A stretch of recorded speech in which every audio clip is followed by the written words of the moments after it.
Welcome to the Real Estate Syndication Show. Whether you are a seasoned investor or building a new real estate business, this is the show for you.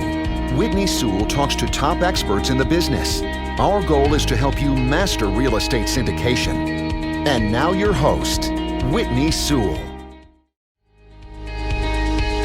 Gene Trowbridge and Jonathan Ney, founding partners of the top syndication firm, Trowbridge Law Group, LLP, have a legal team with over 50 years of combined experience in real estate syndication and the practice of real estate securities law. Over this time, Gene and his partners in several past firms and currently have helped clients raise close to $5 billion in offerings by empowering entrepreneurs to raise capital legally.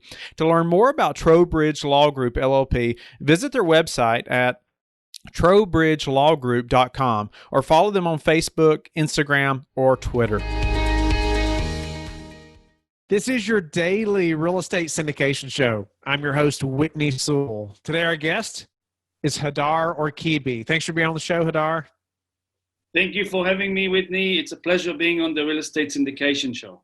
Hadar is an international commercial real estate investor with a focus on multifamily. He is an asset manager with MFI Holding and a co-facilitator and coach with MIHmastermind.com. Hadar, thank you again. I know you and I were just talking. We were able to meet in Nashville, I think, at a conference a couple of years ago. I know you've been very active in the commercial real estate space in the States. And just so the listeners know, he's in New Zealand right now making this happen. And just pleasure to have him on the show. His specialty, day in and day out, is a part of this business that's so important. And I know as a listener, I hope your ears are perked up and you're ready to listen to some just expert tips that he has and what he does day in and day out.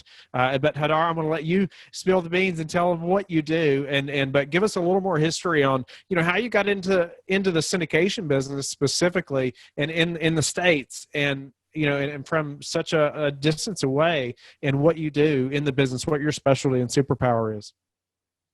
Okay, thank you. Yes, so on a nutshell, I've been in real estate for nearly 2 decades.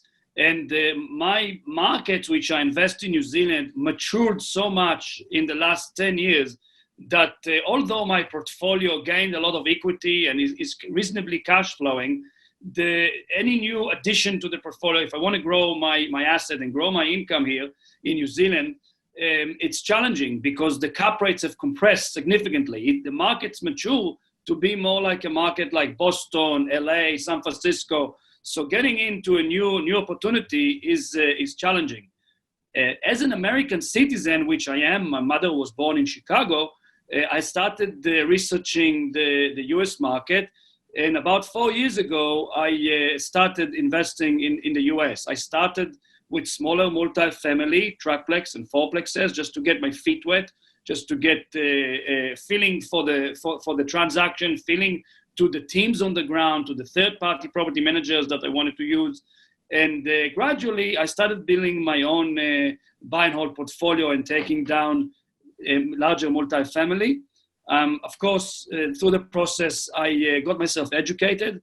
In my case, I chosen to go with Jake and Gino, which now I also coach for them a little bit as well, and gradually built a portfolio. So the US offers a great, unique opportunity that it's very unique to the US, having the ability to buy in one transaction multiple doors. And when I'm saying multiple, we can go up to a few hundreds of doors in one transaction. This is quite unique. This is not something that you can find anywhere around the world. In New Zealand, in Australia, in many other countries, maximum you can buy, maybe it's 5, 6, 7, 8, 9, 10 units that owned by one person. So the ability to scale the business is much more easier and available in the US. Nice. Well, Hadar, I'm grateful again to have you on the show, and I look forward to just hearing how you, fulfill that role of asset management, right? On a day-to-day basis, especially from, so far away. And could you, why don't we just dive right in there and tell us what you do on a day-to-day basis, in that role, and let's just jump into some tips that you have, things you've learned, about managing these properties. Absolutely. Our work, as an asset manager is pretty much to to keep the property manager, the third-party property manager, accountable. In my case, I use a third-party property manager, and I really need to monitor that they are following the vision that we have for the property. For example, some of our roles will be make sure that the property manager is staying on track with the repositioning plan, with the management plan that we set at the front end when we want to take a property from one place to another and improve the demographic or improve the property. The other thing is we need to really keep them accountable for the service they're providing. So we really want to make sure they are doing what they say they're going to do, but they are following our plan and following the way we want it run. It's very, very important. A lot of property manager would have the way they're doing things, but you might have to do things a little bit differently, and you need to kind of educate them and make sure that you keep them accountable. Typically, I stay in touch with my third-party property manager on a once a week basis. If we have a project which is going on, if we're turning out unit, or if there is something larger that is going on, like for example a drainage or replacing some roof or something that we're using a third-party contractor to do, then I will be communicating. It could be regularly, even every day or two. It depends what there is to really do and what there is to discuss. But very, very important to be on to them and make sure that they are doing it. The other thing that as an asset manager I'm doing on a regular basis is to keep the contract services accountable and on budget. So, for example, when you take an asset on, you really need to make sure that you review the existing contract services, and perhaps you can save costs on a yearly basis, monitoring the new renewal of those services, whether it's a garbage removal, whether it's the lawn care company, whether there is a laundry service agreement that needs to be looked at. Very, very important to monitor all the contract services that you're implementing, or maybe even taking over when you take over the property.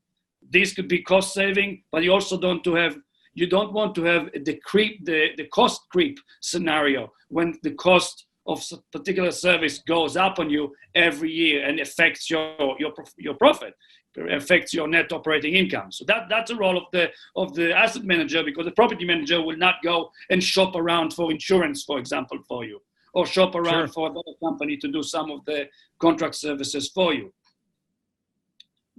Another very important point, which is crucial, is keeping the unit turns and capital expenditure budget on track.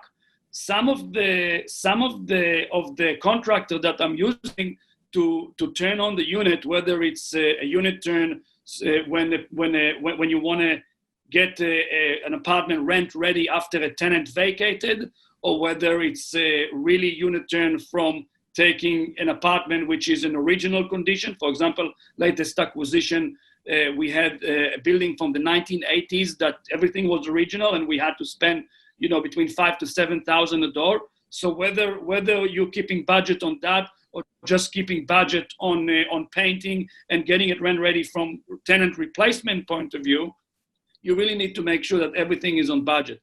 Some of the contractors that I'm using are subcontractor that I employ. So I basically introduce them into the management company in terms of, hey, I'm getting the surface renew guys coming in on Friday to do the bath insert, the bathtubs, the vanities, and the countertops, and I'm getting the flooring in the following day, while they, for example, on the outset, engage with their painters, because they, in that case, they have a very good painters that do a great job. They spray all the whole place, they prime the kitchen cabinet, and they paint them white and do a good job, and I could not find a better price. So we need to jiggle between the ability to use the third-party property manager's resources and the resources that we can perhaps bring from the outside. So if you look at the pyramid, or if you like, on what we call the asset management plan or a path, you'll have the asset manager sitting on the top, then you'll have two branches coming down. One will be the property manager, and one will be the subcontractors that I bring from the other side. And then there are other different connections underneath. But in some cases, there are some work. Did you say that you would specifically employ some of the subcontractors, like in your company? So at this point, we don't employ them in terms of they're not working for us, but we commission them to do the job. We're not letting a lot of people who invest from out of area, whether you're in the US or not, they will rely on the property management, on the third-party management to get some bids for the job or to oversee the work that needs to be done and introduce contractors from their experience. Because more often than not, if they are established in the marketplace, they will have existing relationships with some contractors. But in my case, especially being able to travel to the States regularly, and every time I have a project on, I go and stay for a few weeks, and this is part of the commitment as managing the portfolio that I manage, is being able to go and be hands-on as well. So we establish relationship with other contractors that the third-party property manager does not have. So we manage them, but we need to coordinate the relationship and coordinate the work as it needs to be done, because they bring a little bit of the work and I bring another part, and then we make the end product, which is a rent-ready apartment in that case. Right. So Hadar, I'm thankful for, like, you just listed those things out. It's amazing. That's just a great list for the listener and myself. As we are managing properties and thinking about, what's this asset manager, accountable for, or what are we accountable for if we don't have that person in a position like yourself? But, how do you what's the best way that you found to communicate? I mean, you're even, so much further away than most of us, from the property. But what's the best way to communicate that you found with your, your contractors and your property management team just on a regular basis? I use two simple things. The first thing is email, and sometime more often than not, I use email and text with the property manager. It depends who I want to deal with. If I want to deal with the head PM, I usually I call him or text him or email. But if I need to get the lease updated and need to make sure that the apartment was cleaned, then I will email his assistant. So again, the pyramid, you got the property manager on top, then you got the property manager assistant. And I got the document. If any of your listener wants, if you want to, I'm happy to provide. So it kind of gives a broad of the asset management path, if you like, the plan. So I mainly do phone calls and emails with the property manager. With the contractor, my subcontractor that I use, again, it's a subcontractor that I use, that I initiate with, I use WhatsApp. WhatsApp is a great app that you can have on your mobile phone. And the reason I use WhatsApp is there are 2 or 3 reasons. First of all, and the most important reason, I am discovered myself as if you like, I like to delegate things with speaking. So I like to pick the phone up and just shoot up a voice message like a walkie-talkie and say, "Hey, Eddie, how is it going? Did you manage to meet up the roofing contractor, or did you manage to sort out a few different things? Did you install the blinds? Did you arrange this, arrange that?" And Eddie straight away comes back to me. He likes it again. Eddie's my maintenance guy. Now he's a third party. He's billing me every month, but he's my maintenance guy. He's a great guy, and he does a lot of work for me. So he sends me videos as well with WhatsApp. We can do like a FaceTime, or he take videos and then he can shoot it down to me on WhatsApp instantly. So that's just nice. That's so convenient when you're so far away, right? I mean, that, or any of us really, even if we were in the same town, it would keep me from having to make a trip down there if your maintenance guy could just send you a quick video. Exactly. And another great thing about WhatsApp is no matter where you're going in the world, because we used, before COVID, we usually took as a family a trip, long vacations. Now the kids my daughter is in high school, so we have to go a little bit shorter, but typically we could have gone for 4 weeks, and if sometime a bit longer when the kids were a bit younger. The good thing about WhatsApp, that even if you go to a foreign country, if you've traveled overseas and you change your SIM card in your phone, you can still communicate as usually, because when we go to different countries, sometimes we want to change the SIM card so we can do local calls and data for a good price. With WhatsApp, everybody could communicate with regularly. It's no interruption. They don't have to ring different numbers. They don't have to do so. Everything is still there. Wow, that's good to know. I didn't know that. That's That's good information to know right there, especially if you travel a lot and internationally. You had mentioned like keeping the property management team accountable for the services they're providing, but then also I loved how you brought up that you may have to educate them on how you do things. Because the way you want things done may not be the way they've been doing it for other clients, right? And Yeah. do you have an example of that, Hadar? Yes. Do you have an example where you've had to train the management company on how you want something done differently than maybe they've done it before? Yes, I got example, and I got still outstanding challenges, if you like, that I'm putting up with, until I will be able to adjust them. One of the small challenges, for example, is knowing how to use a pet addendum. And when you deciding that you're going to take on maybe a dog or cat in your community, we have a specific requirement that we want to follow with anybody that wants to bring a dog in. So we don't just let any dog, any size and any breed. We wanted to have a specific pet addendum that stipulates their commitments as a resident, what they obliged to do if they're bringing in a pet, and also it's exactly obviously describing what pet they're allowed to bring. So that's number one. And also, for example, the pet fees. When do we want them paid? The pet rent, and how do we want them paid to us? They weren't used to collecting the $240 pet fees and distributing them as ancillary income or whatever you want to call it. That in the beginning, they thought it's just like a bond for the pet. And I say, no, hang on. This is an additional income for us. It's a one-off, non-refundable pet fee, So that's needed to be educated to them. And now it's good. So now I got them in the last few months, I'm refinancing a property, and I got a statement from them, 6 months trailing 12 and profit and loss, if you like. And I see all the pet fees coming in as something else. It was coming in as, I just dealt with it now. It was coming in like as a renovation refund or something like that. And I said, no, we need the line item to say exactly what it is. So in the end of the year, we can see we had, for example, $2,000 collected from pet fees, stuff like that.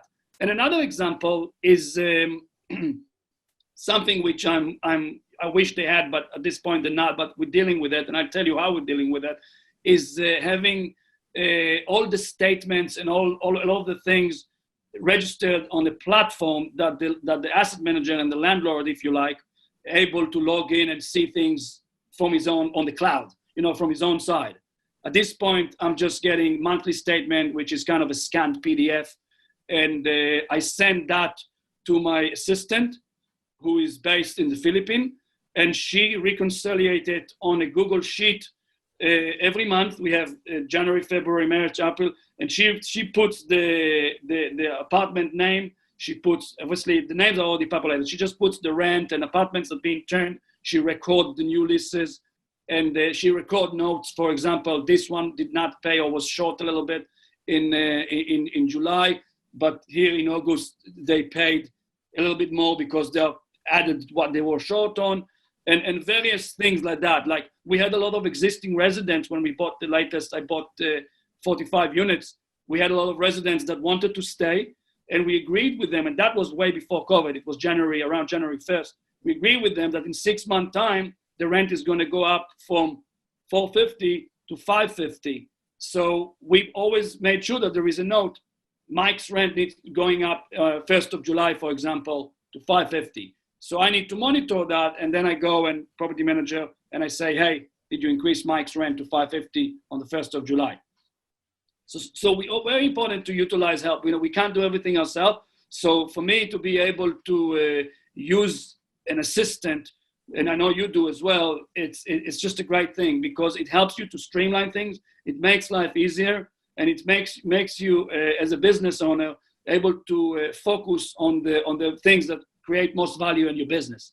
So no doubt about it. I couldn't make it without them, Hadar. Without different types of assistants and other people that are have specialized skills that I don't have, and that can assist me and us go a lot further, a lot faster. But just thinking about this position as asset manager, what are, if you were knowing what you know now about an asset manager position, and you all were going to hire somebody for this position, what are some must-have skills or experiences that you would recommend for this individual to have if, when a company's looking to hire somebody like yourself to fill that role?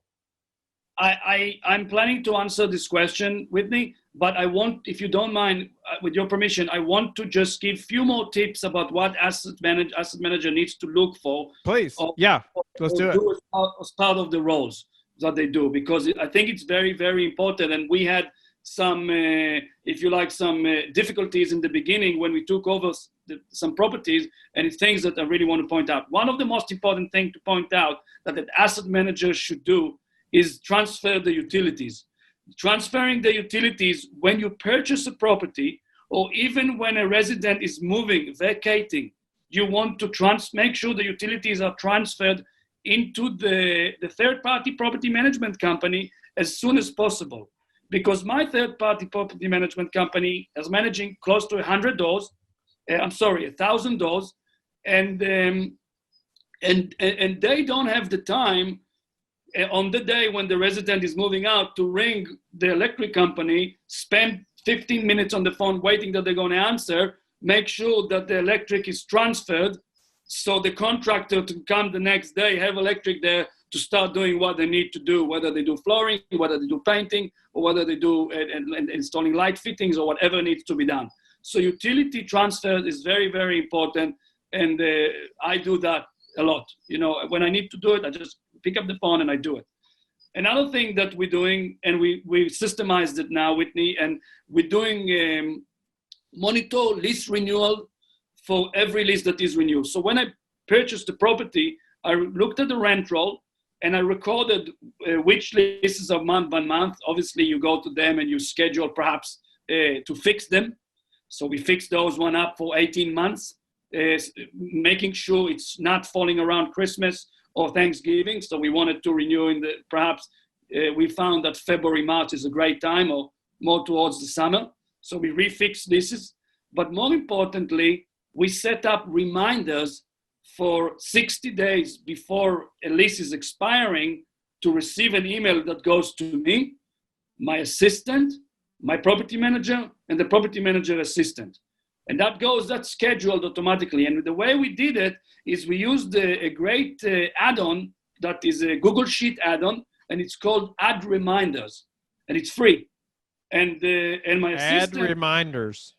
Yes, Add Reminders, and I can share the link with you if you want at the end of this show, so you can link to it if you want. It's great. It's free, and 60 days before we received an email, apartment 206. Miss whatever her name is, rent this and this, she's got a bed, she doesn't have a bed, is expiring on this and this date, which it's 60 days in advance. That goes to the property manager. The property manager is triggering a communication to the resident to ask them if they want to renew.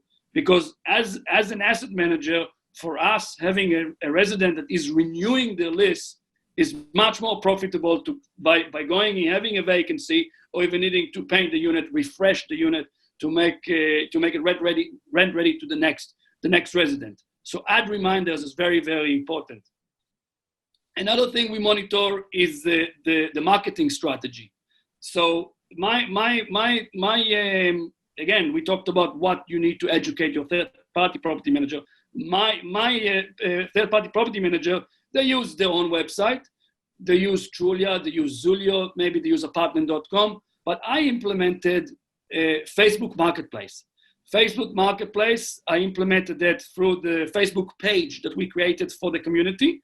And we can also trigger, like if somebody is asking, hey, is this still available? We have an automatic response that says, yes, it's available. Please contact the listing agent. Here's the name, the company name, the number.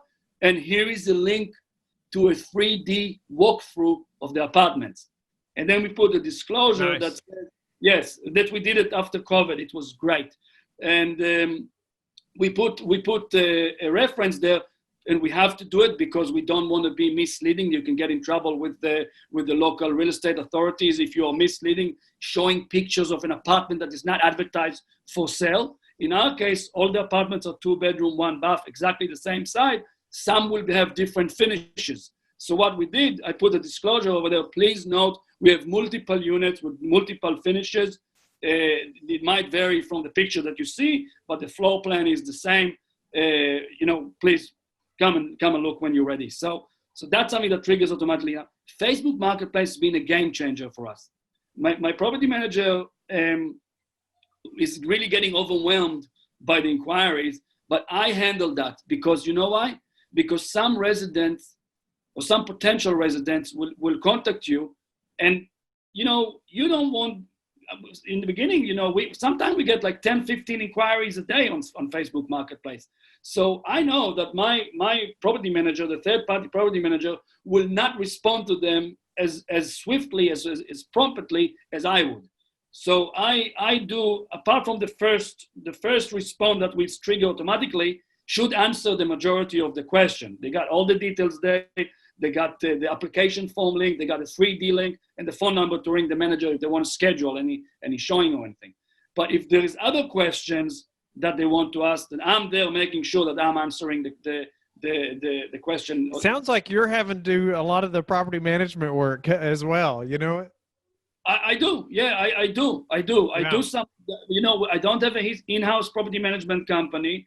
And that's why we are managing to take a property that had a 30% economic occupancy and about 25% vacancy, physical vacancy, and turn it around and increase the income by double the income, more than double the income in 8 months, because we grabbed the bull by the horn and we went all in.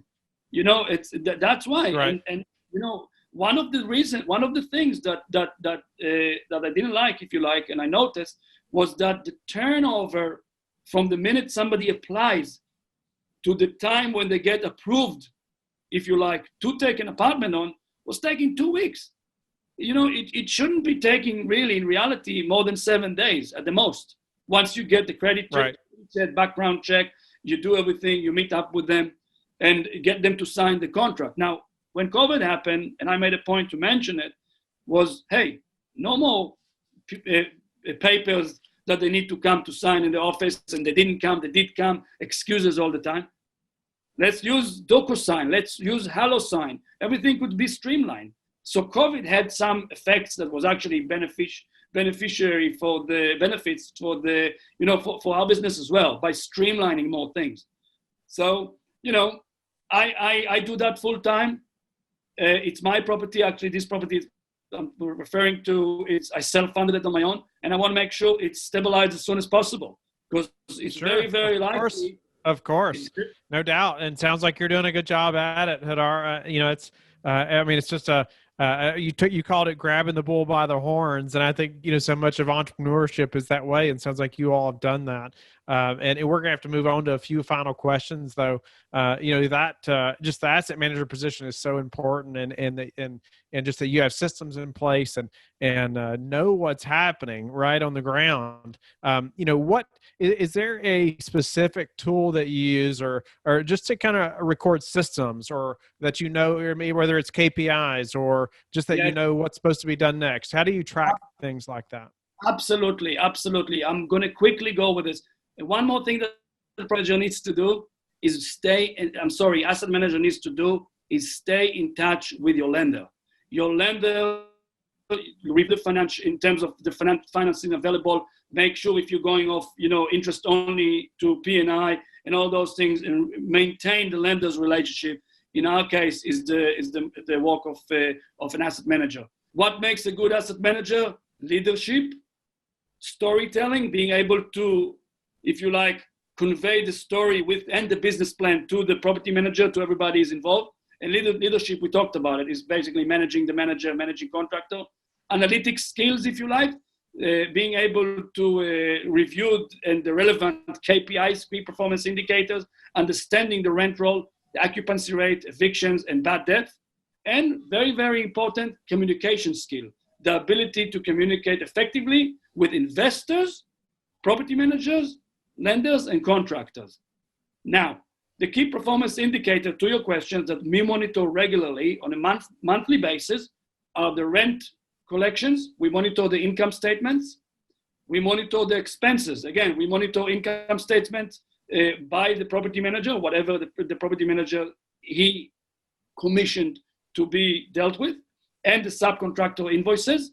We monitor delinquencies, vacancies, how many are rent ready as well, so we know what we need to push, and of course the marketing. So those are the if you like, 6 elements: rent income coming in, rent roll, rent collection, expenses, delinquencies, which is bad debt, vacancy, rent ready apartments, and the marketing. Those are the 6 very important things that we very important, no doubt about it.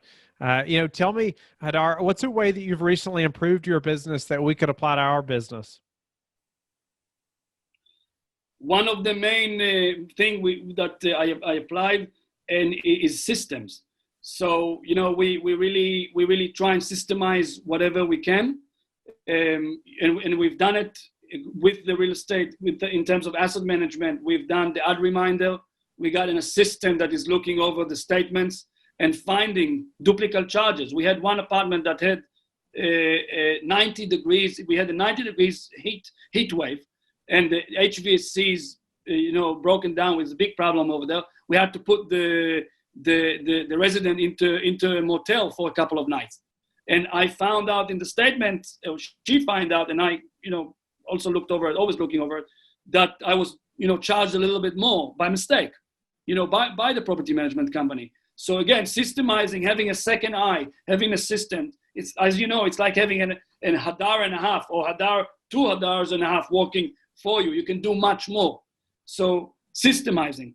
And another thing we've done, and I've done it with the MIH Mastermind, and we really teach the students in the Mastermind as well to do that in business and in life. If they want to scale, if they want to shift from single family to multifamily, it's very, very important to set yourself the goals and if you like, quarterly action plans. Very important. You see, you don't want to have plans that they are spread over 1 year or 5 years. You really want to have a quarterly action plan with 3 focus areas, that you only focus on those 3 focus areas within the quarter. And you take those milestones to achieve and conquer those focus areas, then you progress to the next quarter and your business starts growing significantly. No doubt about it. You definitely need some goals in place, and or milestones or KPIs, things where you are tracking where you're going, right? If you're not tracking it, you're not going to know if you don't have that plan or some direction. Hadar, what's the number one thing that's contributed to your success? Persistent focus and avoiding the shiny object syndrome. Very, very important. This business is a tough business. Sometimes you can have big breaks before drinks. You can have a period of time that you can't find any deals, and you need to be persistent. You need to stay focused and avoid the shiny object syndrome. And that's part of the 5 elements that, we don't have time to talk about it today, but perhaps we can talk about it some other time. That's right. Very important to keep, because if you're giving up and you started looking somewhere else to try and maybe try and make money over there and trying to make money online marketing or whatever, different strategy, you're losing your focus. You're losing your momentum. And when you do have momentum, you have to keep it up. So it's very, very important in business, I think, those points. How do you like to give back? How do I like to give back? One of the ways that I like to give back, I have two main ways. The first way is that I always there for people who are interested in self-education, in if you like, I will say it, growing their knowledge with financial education, learning more about multifamily. We always try and say, I got people reaching out all the time. They want to have a 30 minutes call or something like that, just to try and brainstorm to see if there's anything they can do to better their life. So we do that. We don't do it just as a paid in the mastermind, but also within the mastermind, we give extra than what we actually committed with the student to give. We kind of always go on calls. We always do it for them. It's not a limited time, and that's it. So that's number one. The other thing I like to give back is that my wife and I, we like to travel to Asia a lot. So we have traveled to India quite a few times. We actually met in India. She's not Indian, but we met backpacking in India 20 years ago. And in one of our trips, on a bus, on a sleeper bus. And one of our trips to India, we met a rickshaw driver who ended up being a good friend.